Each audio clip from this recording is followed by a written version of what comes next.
మన పోరాటం ఎవరి మీద?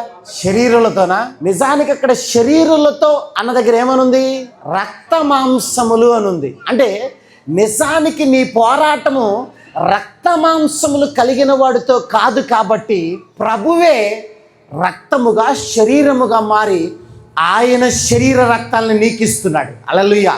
ఆయన శరీర రక్తాలను నీకు ఇచ్చినప్పుడు నీ ఆత్మీయ నేత్రాలు తెరవబడతాయి. అప్పుడు ఇక్కడ ఉన్న శరీరాల మీద నీ పోరాటం మానేసి నీవు ఆత్మీయ లోకములో ఉన్న అంధకార సంబంధమైన పరిస్థితులపైన నీ పోరాటాన్ని సాగిస్తావు. ఎప్పుడు?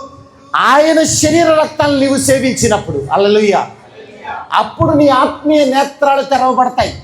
అంటే నీ అంతరంగ పురుషుడు దినదినము నూతన పరచబడతాడు. అందుకోసమే ఆయన శరీర రక్తాలను మనం సేవిస్తున్నాం. నీ అంతరంగ పురుషుడు ఎప్పుడైతే దినదినము నూతన పరచబడతాడో నువ్వు అదృశ్యమైన వాటిని చూడగలుగుతావు.